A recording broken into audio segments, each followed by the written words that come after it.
Hello and welcome to this week's tutorial. So this week's tutorial we will learn about graphics.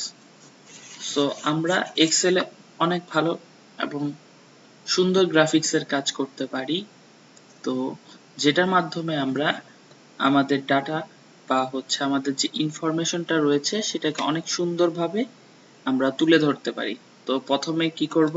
তো প্রথমে আমরা ইনসার্টে যাব। Insert থেকে ইলাস্ট্রেশনে আমরা দেখতে পাচ্ছি pictures, shape, icon, 3D model, even SmartArt screenshot.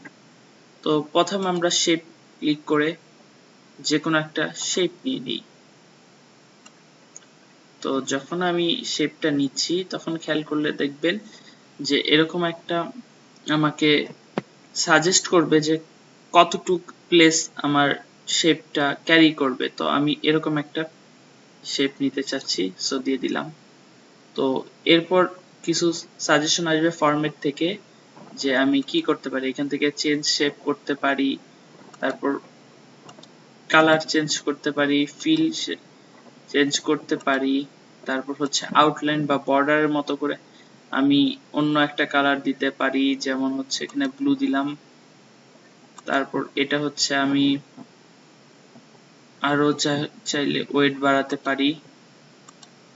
তো আমার যখন একটা শেপ হলো সেটাকে আমি এখন টেক্সট অ্যাড করতে পারি। যেমন এখানে আমি টিচিং প্ল্যান লিখলাম।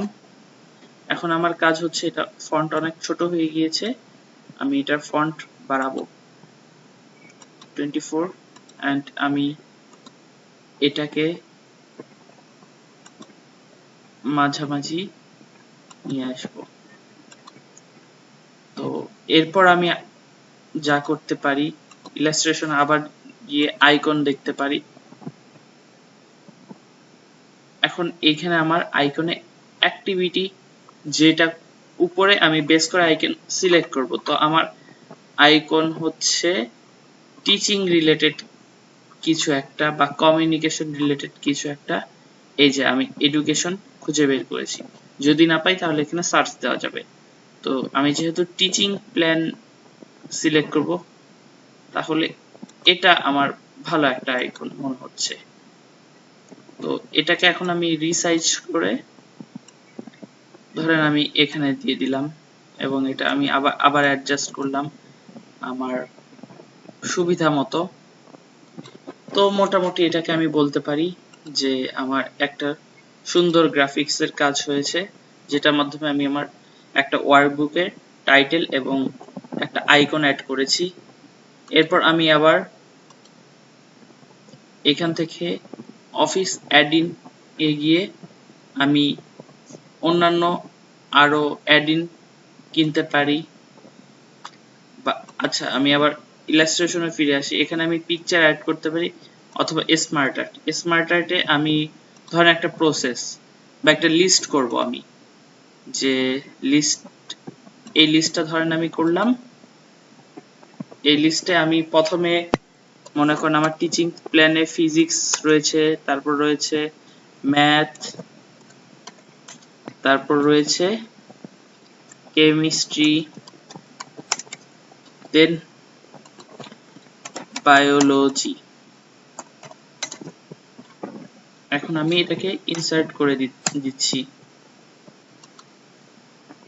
তো দেখতে পাচ্ছেন যে আমার টিচিং প্ল্যানে আচ্ছা, এই জিনিসটা আমি ব্ল্যাকে নিয়ে আসি।